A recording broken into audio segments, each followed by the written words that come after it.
NCERT की प्राचीन भारत कक्षा 11 का अध्याय 4 भारतीय इतिहास की भौगोलिक पृष्ठभूमि।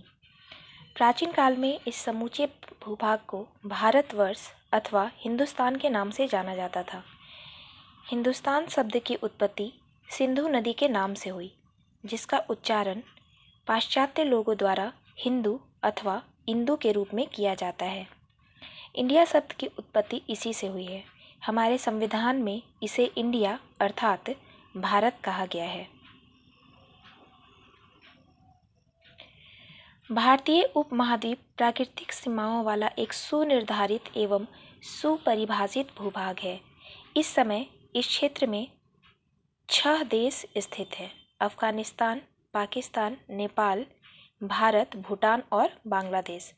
प्राचीन काल में इस समूचे भूभाग को भारतवर्ष अथवा हिंदुस्तान के नाम से जाना जाता था। हिंदुस्तान शब्द की उत्पत्ति सिंधु नदी के नाम से हुई, जिसका उच्चारण पाश्चात्य लोगों द्वारा हिंदू अथवा इंदु के रूप में किया जाता था। इंडिया शब्द की उत्पत्ति इसी से हुई। हमारे संविधान में इसे इंडिया अर्थात भारत कहा गया है। इस भूभाग के उत्तर की सीमा पर हिमालय पर्वत है। पश्चिमी और उत्तर पश्चिमी सीमा पर पामीर का पठार और सुलेमान किर्थर पर्वतमाला, पूर्व की ओर बंगाल की खाड़ी और पश्चिम की ओर अरब सागर है तथा दक्षिण सीमाओं पर हिंद महासागर है। भौतिक दृष्टि से इस उपमहाद्वीप का अध्ययन 3 भागों में किया जा सकता है। एक हिमालय पर्वत, दूसरा गंगा ब्रह्मपुत्र का मैदान और तीसरा दक्कन का पठार।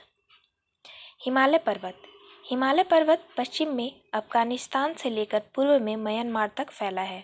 तिब्बत का पठार इसका उत्तरी भाग है। यह 2400 किलोमीटर से अधिक लंबा और 250 से 320 किलोमीटर चौड़ा है। इसमें लगभग 114 चोटियां हैं जो 20,000 फुट से अधिक ऊंची हैं। इनमें सबसे ऊंची चोटियां जो हैं वो है गौरी शंकर, जिसे एवरेस्ट कहते हैं, संसार की सबसे ऊंची चोटी है। कंचनजंगा, धौलागिरी, नंगा पर्वत और नंदा देवी। हिंदुकुश पर्वत जो पामीर के पठार से शुरू होता है, भारतीय उपमहाद्वीप की पश्चिमी प्राकृतिक सीमा बनाता है। हिंदुकुश पर्वत पश्चिमी प्राकृतिक सीमा बनाता है। सफ़ेद कोह, सुलेमान और किर्थर की पर्वतमालाएं ईरान को भारतीय उपमहाद्वीप से अलग करती है, लेकिन आधुनिक अफगानिस्तान और बलूचिस्तान में इस रेखा के पश्चिम में स्थित विशाल भूभाग हिंदुकुश के दक्षिण और पूर्व में स्थित भूभागों की तरह ही बहुत लंबे समय तक सांस्कृतिक और राजनीतिक दृष्टि से भारत के भाग रहे। पूर्व की ओर पटकोई पहाड़ियाँ, नागा पहाड़ियाँ, मणिपुर का पठार और खासी, गारो तथा जैंतिया पहाड़ियाँ हैं। लुसाई और चीन की पहाड़ियाँ मणिपुर के दक्षिण में स्थित है। हिमालय के उत्तर की ओर से होने वाले विदेशी आक्रमणों को रोकने वाली एक अभेद्य दीवार जो है के रूप में वो काम करता है, किंतु यह संसार के शेष भाग से बिल्कुल कटा हुआ नहीं है। इनमें कुछ महत्वपूर्ण दर्रे हैं हिमालय में, जिनके जरिए पश्चिमी, मध्य और उत्तरी एशिया के साथ अत्यंत प्राचीन काल से आपसी संबंध कायम रखे गए हैं। यह कहा जाता है कि प्रारंभिक शिवालिक काल से ही स्तनपायी पशुओं के झुंडों के आवागमन एवं प्रव्रजन के जरिए पूर्वी अफ्रीका, अरब देश, मध्य एशिया और भारत के बीच न्यूनाधिक रूप से निरंतर पारस्परिक आदान प्रदान होता रहा है। यह भी कहा जाता है कि भारत में अलास्का, साइबेरिया और मंगोलिया के भूसेतु मार्गों से मिस्र, अरब देश, मध्य एशिया और दूरस्थ उत्तरी अमेरिका से भी बड़ी संख्या में चौपाया पशुओं का प्रव्रजन होता रहा है। इन मार्गों से मनुष्यों का आवागमन भी संभव था। यह सुविदित है कि ऐतिहासिक काल में खैबर और बोरन दर्रे का बहुत इस्तेमाल होता रहा है। इनमें से पूर्वोक्त का इस्तेमाल बहुत बार किया गया है और इसे भारत के प्रवेश द्वार के रूप में जाना जाता है। भारत की उत्तरी सीमा को मनुष्यों के आक्रमणों से बचाने के अलावा हिमालय साइबेरिया की ठंडी हवाओं से भी हमारी रक्षा करता है। अत्यंत उपजाऊ भूमि, प्राकृतिक संसाधनों से परिपूर्ण और निरंतर बहती हुई नदियों वाला सिंध, गंगा और ब्रह्मपुत्र का मैदान हिमालय का वरदान है, जिसके लिए भारतीय उसकी देवता के रूप में पूजा करते हैं।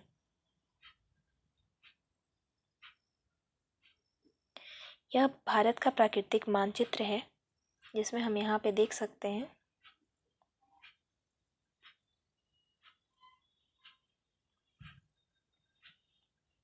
अफगानिस्तान, पाकिस्तान, म्यांमार,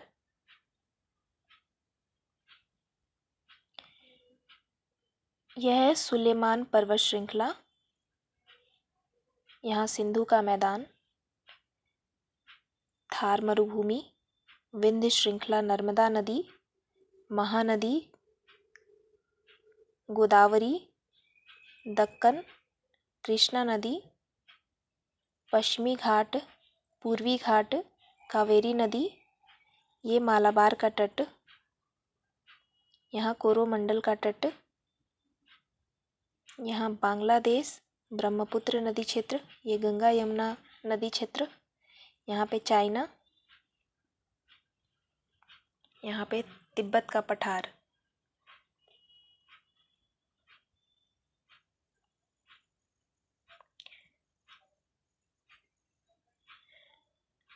सिंधु गंगा ब्रह्मपुत्र मैदान हिमालय के दक्षिण का अति विस्तृत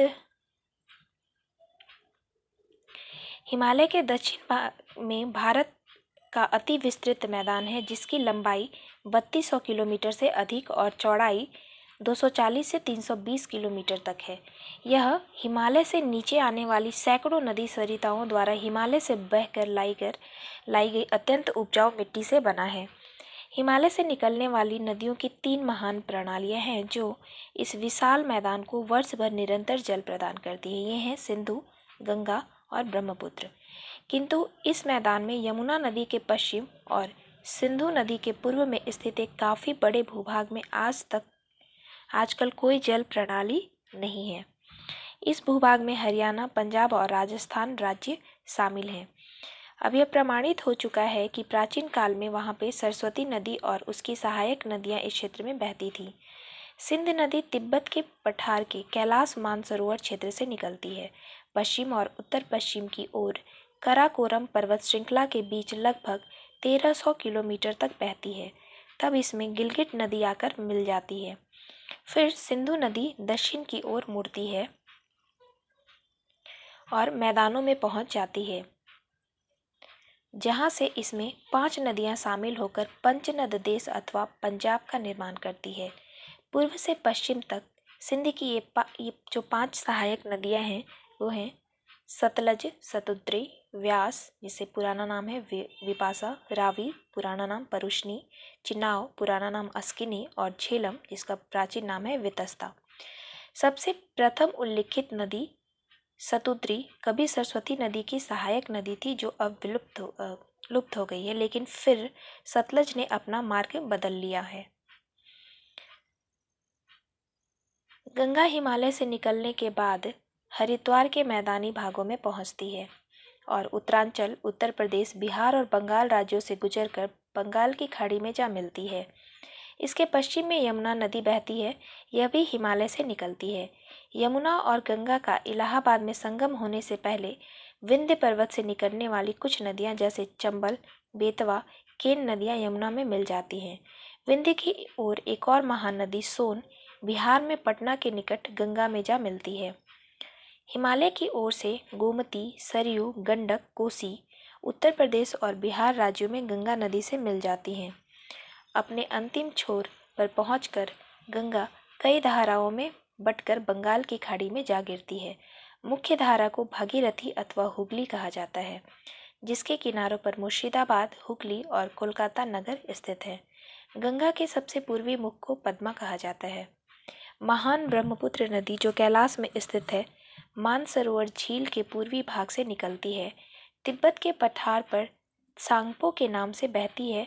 फिर यह दक्षिण की ओर मुड़ जाती है और भारत में प्रवेश करती है, जहां पर इसका नाम दिहांग हो जाता है।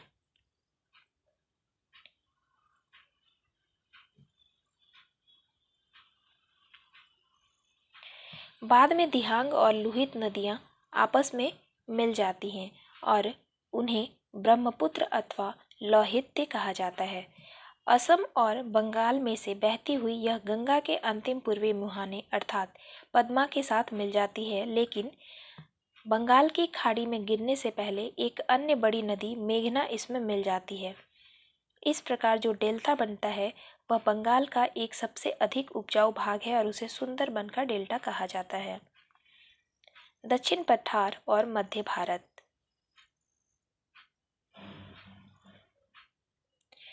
प्रायद्वीपीय भारत का अध्ययन दो अलग अलग भागों के अंतर्गत किया जा सकता है।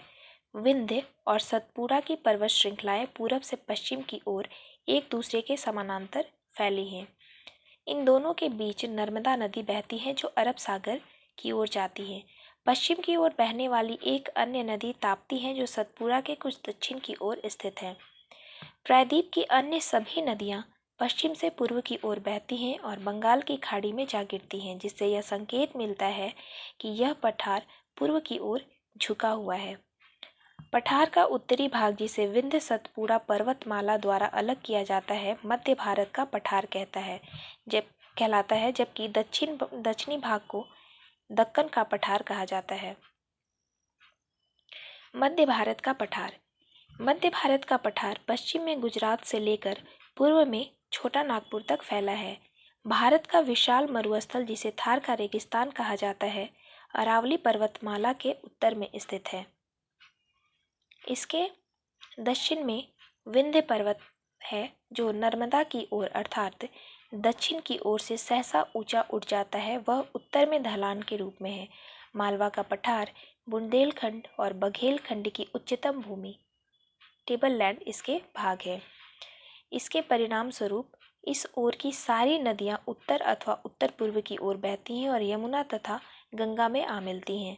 विंध्य का पूर्वी भाग, जिसे कैमूर श्रृंखला कहा जाता है, लगभग बनारस के दक्षिण तक फैला हुआ है और गंगा के समानांतर राजमहल की पहाड़ियों तक उसका विस्तार है। गंगा और राजमहल के बीच पश्चिम में चुनार अर्थात उत्तर प्रदेश में मिर्जापुर से पूर्व में चुनार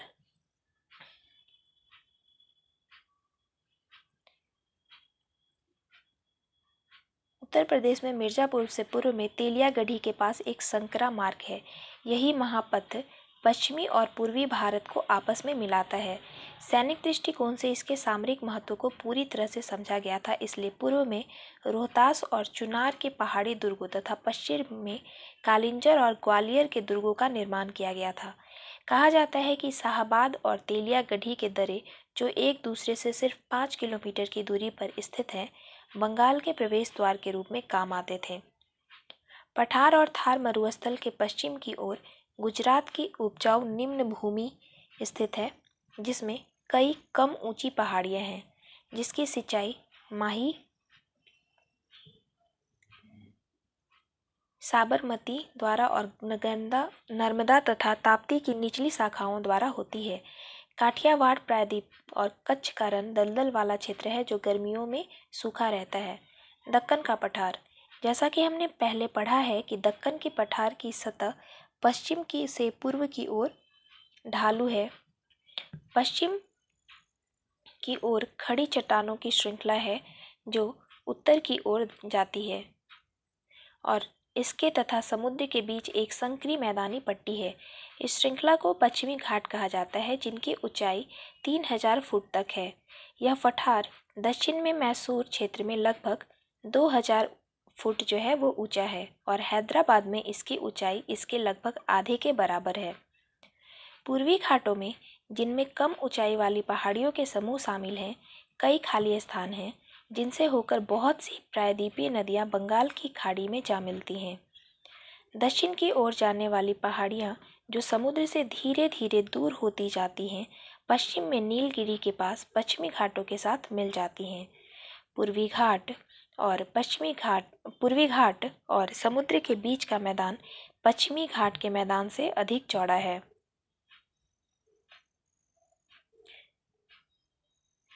नर्मदा और ताप्ती को छोड़कर जो पश्चिम की ओर बहती हैं और अरब सागर में गिरती हैं। प्रायद्वीपीय भारत की सभी नदियाँ पश्चिम से पूर्व की ओर बहती हैं। उनमें से अधिकतर नदियाँ पश्चिमी घाट से निकलती हैं और पठार के चौड़ाई वाले पूरे भाग को पार करके बंगाल की खाड़ी में जा गिरती हैं। महानदी एक चौड़े मैदान का निर्माण करती हैं, जिसे उत्तर पूर्व में छत्तीसगढ़ का मैदान कहा जाता है। यह नदी समुद्र में मिलने से पहले उड़ीसा से होकर गुजरती है। गोदावरी और उसकी सहायक नदियों की घाटी उत्तर की ओर एक बहुत बड़ा समतल मैदान बनाती हैं, लेकिन पूर्व में समुद्र से मिलने पर मिलने से पहले जो है यह संकरा हो जाता है। आगे दक्षिण में कृष्णा नदी तुंगभद्रा जैसी अपनी सहायक नदियों के साथ दक्कन के पठार को दो भागों में विभाजित करती है। इसके और आगे दक्षिण में कावेरी और उसकी सहायक नदियों से एक अन्य महत्वपूर्ण नदी प्रणाली का निर्माण होता है। कावेरी और उसके सहायक नदियों से यहाँ यह बात उल्लेखनीय है कि ये नदियाँ उत्तर की नदियों से भिन्न हैं। हिमालय जैसे जल के 12 मासी स्रोत के न होने के कारण ये दक्षिणी नदियाँ गर्मी के मौसम में अधिकतर सूखी रहती हैं और इसलिए ये सिंचाई और नौ परिवहन के प्रयोजन के लिए कम उपयोगी हैं। तटवर्ती क्षेत्र। तटवर्ती उपजाऊ मैदान बहुत महत्वपूर्ण हैं, क्योंकि उनसे समुद्री क्रियाकलापों और व्यापार के अवसर भी मिलते हैं। पश्चिमी तटवर्ती मैदान उत्तर में खंबात की खाड़ी से लेकर दक्षिण में केरल तक फैला हुआ है। उत्तरी भाग को कोंकण कहा जाता है, जबकि दक्षिणी भाग मालाबार तट कहलाता है। इस क्षेत्र में वर्षा बहुत अधिक होती है। यहाँ पर बड़ी नदियाँ नहीं हैं, किंतु छोटी नदियाँ संचार और सिंचाई के सरल साधन का काम देती हैं। कोंकण क्षेत्र में और मालाबार में भी कुछ अच्छे बंदरगाह हैं। दूसरी ओर पूर्वी तट पर कुछ प्राकृतिक बंदरगाह हैं, लेकिन ऐतिहासिक काल में समुद्री गतिविधियों के फलस्वरूप दक्षिण पूर्व एशियाई देशों के साथ अधिक घनिष्ठ और लाभदायक संबंध स्थापित हुए।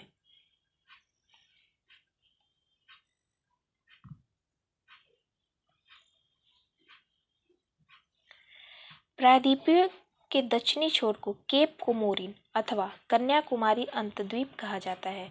इसके दक्षिण पूर्व में श्रीलंका का द्वीप है। हालांकि यह भारत का अभिन्न अंग नहीं है, लेकिन यह भारत के साथ घनिष्ठ रूप से संबंधित रहा है।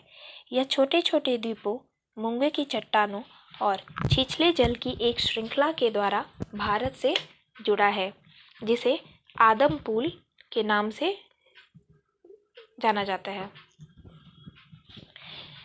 आम के आकार की इस श्रीलंका द्वीप को प्राचीन काल में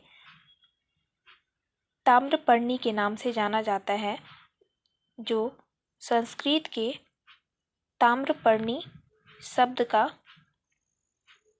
बिगड़ा हुआ रूप है।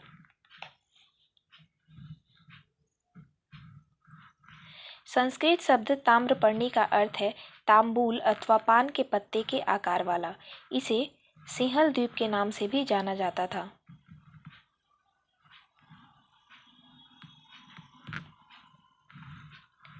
जलवायु। भारतीय उपमहाद्वीप अधिकांशतः उष्णकटिबंधीय क्षेत्र में स्थित है। ऊंचे हिमालय पर्वत द्वारा भारत को साइबेरिया से आने वाली उत्तर ध्रुवीय ठंडी हवाओं से सुरक्षित बनाए जाने के कारण यहाँ की जलवायु लगभग पूरे वर्ष काफ़ी गर्म रहती है। यहाँ 2-2 महीने की 6 नियमित ऋतुएं होती हैं और 4-4 महीनों के 3 मौसम होते हैं। मोटे तौर पर मार्च से जून तक गर्मी का मौसम होता है। उन दिनों कुछ क्षेत्रों में तापमान 48 डिग्री सेल्सियस तक चला जाता है। इसके बाद जुलाई से अक्टूबर तक 4 महीने के लिए बरसात का मौसम आता है। दक्षिणी पश्चिमी मानसून देश भर में भिन्न भिन्न मात्रा में वर्षा लाता है। भारत में गंगा के मैदान में वार्षिक वर्षा की मात्रा अलग अलग क्षेत्रों में अलग अलग होती है। सिंध के उत्तरी भाग और गंगा के समूचे मैदान में प्रति वर्ष कुल मिलाकर 100 से 200 सेंटीमीटर वर्षा होती है, जबकि भारत के उत्तर पूर्वी भाग में 200 से 400 सेंटीमीटर अथवा उससे अधिक वर्षा होती है। आधुनिक काल में सिंध और गुजरात के कुछ भागों सहित हरियाणा और राजस्थान क्षेत्र में कम वर्षा होती है, लेकिन इस बात के साक्ष्य हैं कि प्राचीन काल में यहाँ पर अपेक्षाकृत अधिक वर्षा होती थी और हड़प्पा की सभ्यता इसी क्षेत्र में फली फूली थी।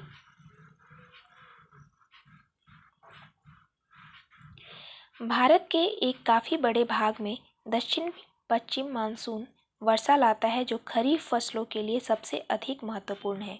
इसी प्रकार सर्दी के मौसम में पश्चिमी विक्षोभ से जो वर्षा होती है उससे दूसरी फसल पैदा होती है, जिसे रबी की फसल कहा जाता है।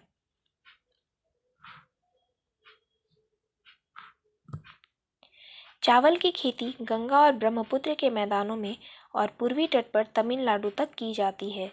देश के पश्चिमी भाग और अधिकांश अन्य भागों पर गेहूं और जौ रबी की प्रमुख फसलें हैं। तीसरा मौसम सर्दी का होता है, जब तापमान 5 डिग्री सेल्सियस अथवा इससे कम हो जाता है, लेकिन हिमालय पार के उत्तरी क्षेत्रों की तुलना में इसे गर्म ही समझा जाना चाहिए। इस प्रकार भारत असंख्य किस्मों की विविधतापूर्ण वनस्पतियों वाला और अनुकूल मौसमों की नियमित श्रृंखला वाला देश है। यह एक ऐसा देश है जो मानव आवास के लिए अत्यंत उपयुक्त है। मध्य एशिया अथवा यूरोप जैसे विश्व के अन्य किसी भाग की तुलना में यहाँ पर जनसंख्या में चरम सीमा तक वृद्धि होने और बाहर से अति विशाल संख्या में लोगों द्वारा यहाँ आकर बस जाने के लिए सबसे अधिक अनुकूल परिस्थितियाँ रही हैं। प्राचीन इतिहास साहित्य जो है, प्राचीन भारतीय साहित्य में वर्णित भारत का भूगोल, भारतीय साहित्य में जो वर्णित है, प्राचीन काल में भारत के विशाल उपमहाद्वीप को भारतवर्ष अर्थात भारतों की भूमि के नाम से जाना जाता था, जिसके उत्तर में हिमालय पर्वत और दक्षिण में समुद्र था। यह जम्बू द्वीप का दक्षिणी भाग था। सिंधु द्वारा सिंचित प्रदेश को इंडिया का नाम सबसे पहले हखामनी ईरानी लोगों द्वारा दिया गया था। पारसियों के पवित्र ग्रंथ जिंद अवस्था में सरस्वती की 7 नदियों अथवा सरस्वती की 5 धाराओं सहित गंगा और यमुना के क्षेत्र का उल्लेख किया गया है। जिंद अवस्था में उल्लेख करते हुए सप्त सिंधु शब्द का उपयोग किया गया है। यूनानियों ने बाद में यह शब्द ईरानियों यानी पर्शियनों से उधार लेकर सिंधु नदी को इंडोस के नाम से पुकारा। इंडोस। पर्शियनों की पुस्तक मेहरे यासत और यासना में हम देखते हैं कि हफ्त हिंदू के स्थान पर वस्तुतः हिंदू शब्द का उपयोग किया गया है, जिसे पता चलता है कि इस शब्द का विस्तार इंडस सिंधु नदी के क्षेत्र के आगे के प्रदेश तक था। प्रसिद्ध यूनानी इतिहासकार हेरोडोटस ने इंडोस शब्द का प्रयोग परसियन साम्राज्य की क्षत्रपी के लिए किया था, लेकिन बाद में धीरे धीरे यूनान और रोम दोनों के लेखकों के द्वारा इस शब्द को समूचे देश के लिए लागू कर दिया गया।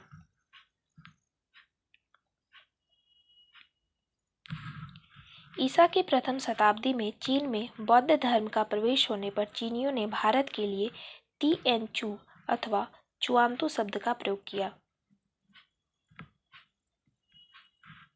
लेकिन वेनसांग के बाद वहां पर इंतू शब्द का चलन हो गया।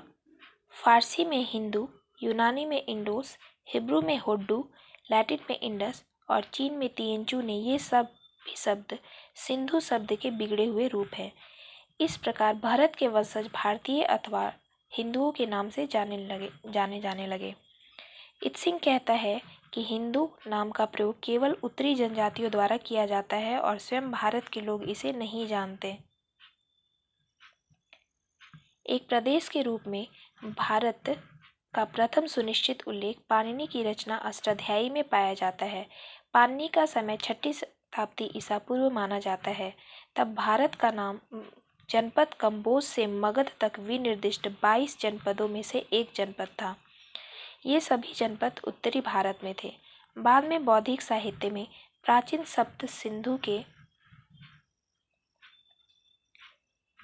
अनुरूप भारत 7 प्रदेशों सप्त भरतों का उल्लेख है। आर्य देश और ब्रह्म राष्ट्र भारत के ऐसे अन्य नाम थे जिनका उल्लेख इत्सिंग ने किया था। आर्यावर्त भी एक अन्य प्राचीन नाम था जो पतंजलि के समय 150 ईसा पूर्व हिमालय और परियात्रक के बीच स्थित भारत के उत्तरी भाग को अथवा विंध्य के पश्चिमी भाग को दिया गया था। इसकी पश्चिमी सीमा पर आदर्शावली तथा अरावली और अरावली का प्राचीन नाम आदर्शावली अथवा अरावली और पूर्वी सीमा पर कालक वन अथवा राजमहल की पहाड़ियां थी। पुराणों में भारतवर्ष शब्द की परिभाषा इस प्रकार की गई है।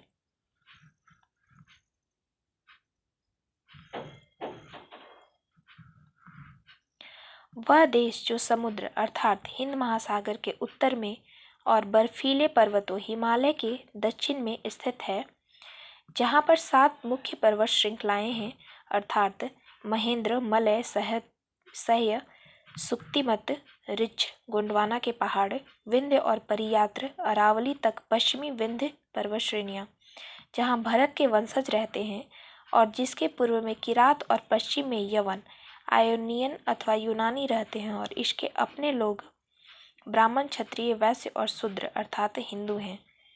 लेकिन भारतवर्ष नाम इंडिया शब्द की तरह केवल एक भौगोलिक अभिव्यक्ति नहीं है, इसका एक ऐतिहासिक महत्व है जो ऋग्वेद के भरतों के देश का संकेत देता है।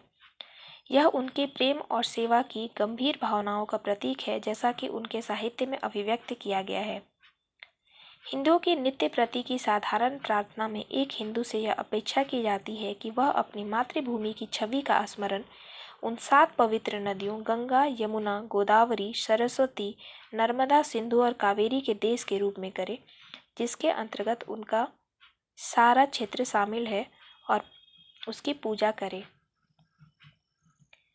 एक अन्य प्रार्थना में इस भूमि का स्मरण 7 पुरियां पवित्र नगरों अयोध्या, मथुरा, माया आधुनिक हरिद्वार, काशी, कांची, कांजीवरम, अवंतिका, उज्जैन, द्वारावती, द्वारिका के देश के रूप में किया गया है। ये नगर भारत के महत्वपूर्ण क्षेत्रों का प्रतिनिधित्व करते हैं। इन प्रार्थनाओं की भावना को हिंदुओं की तीर्थ यात्रा की विशिष्ट परंपरा के द्वारा और बलवती बनाया गया है।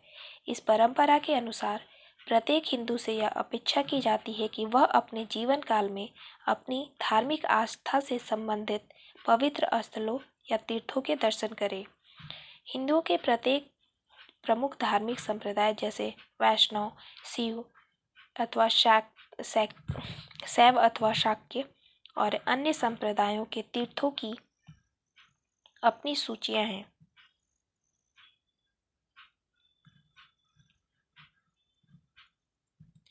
ये तीर्थ समूचे भारत के कोने कोने में स्थित हैं, किसी एक प्रांत तक सीमित नहीं हैं।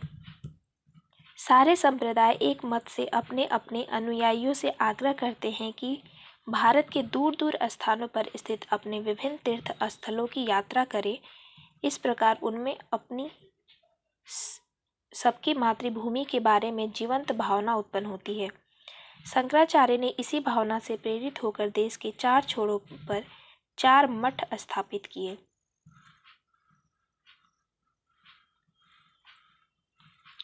उत्तर में हिमालय में बद्री केदार के निकट ज्योतिर्मठ, पश्चिम में द्वारका में शारदा मठ, पूर्व में पुरी में गोवर्धन मठ और मैसूर में श्रृंगेरी मठ। इस प्रकार हिंदू संस्कृति में संप्रदाय अथवा पंथ राष्ट्रीयता के सहायक हैं, विरोधी नहीं। भागवत पुराण अथवा मनुस्मृति जैसे धार्मिक ग्रंथों में देशभक्ति की भावना से ओतप्रोत अंश पाए जाते हैं, जिसमें भारतवर्ष को देवताओं द्वारा निर्मित भूमि, देव निर्मित स्थानम बताया गया है और कहा गया है कि देवता भी पृथ्वी के इस स्वर्ग में जन्म लेने की इच्छा रखते हैं, जिससे कि उनके यहाँ के वातावरण से आध्यात्मिक तृप्ति मिल सके। इन सब में सर्वोपरि कथन है, जननी जन्मभूमिश्च स्वर्गादपि गरीयसी, अर्थात माँ और मातृभूमि स्वर्ग से भी बढ़कर है। इन सभी प्रार्थनाओं और उद्धरणों से पता चलता है कि हिंदुओं ने देशभक्ति को धर्म में एक उच्च स्थान दिया। एक सुप्रतिष्ठित ब्रिटिश आलोचक के शब्दों में,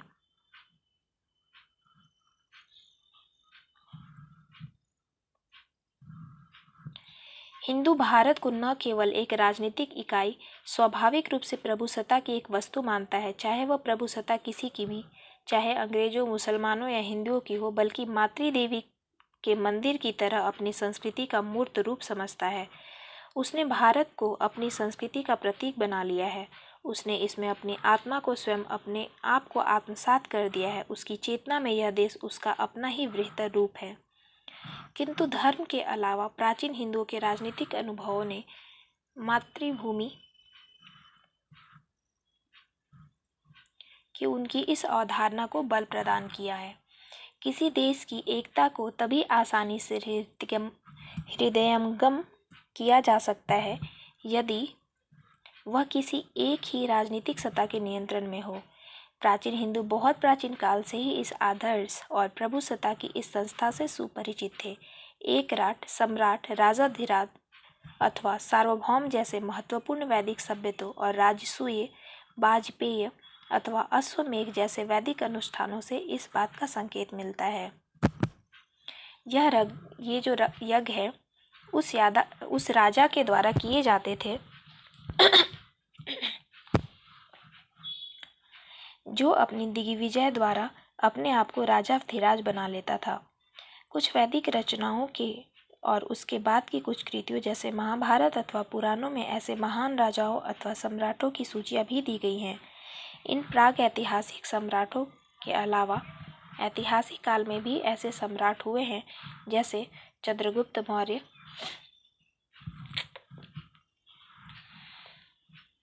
अशोक, समुद्रगुप्त, हर्ष और मिहिर भोज तथा बाद के काल में अकबर और औरंगजेब।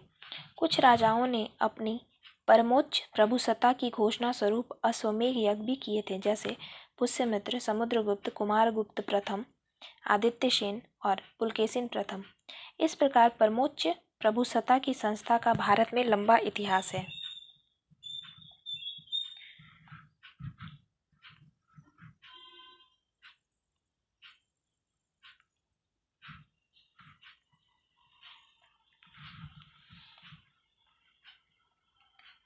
वर्षा के क्षेत्र का विवरण दिया गया है यहाँ पे।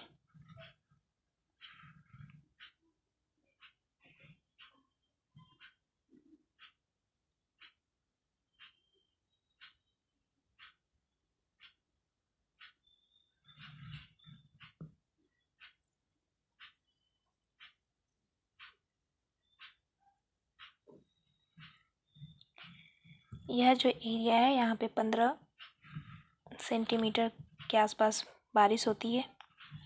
ये वाला जो ये एरिया है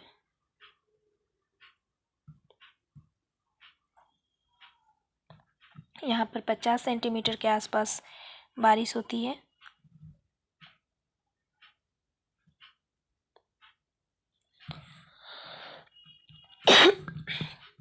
ये पूरा एरिया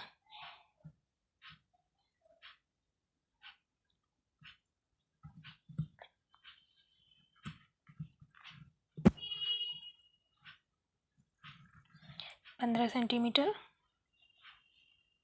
ये वाला एरिया 50 सेंटीमीटर, ये जो पूरा एरिया है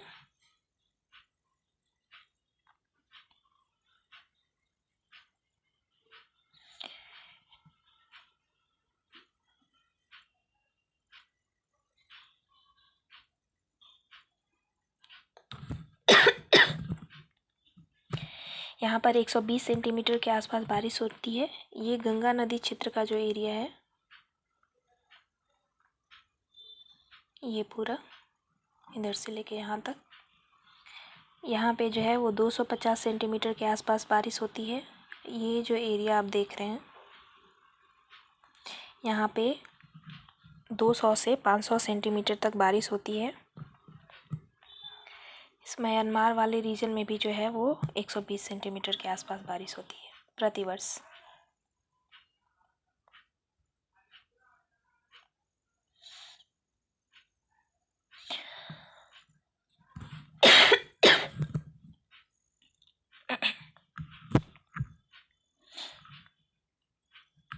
भारतीय इतिहास पर भूगोल का प्रभाव। भौगोलिक विशेषताएं कई पहलुओं से मनुष्य के क्रियाकलापों और प्रकृति तथा अन्य मानव समूहों के साथ उसके संबंधों को प्रभावित करती है। पहाड़ियों, पर्वतों और नदियों आदि के प्राकृतिक अवरोधों से उसे एक भौगोलिक इकाई और उसके अपनत्व की अनुभूति होती है। वह अपने परिवेश के अनुसार अपनी आदतों और सोचने के तरीकों का विकास करता है। हमने देखा है कि भारतीय महाद्वीप एक विशाल देश है जिसके उत्तर में हिमालय और शेष 3 दिशाओं में समुद्री तटीय सीमाओं के रूप में सुनिर्धारित प्राकृतिक अवरोध हैं। इससे यहाँ के रहने वाले लोगों में एकता की भावना उत्पन्न होती है और वे इसे अपनी मातृभूमि मानते हैं।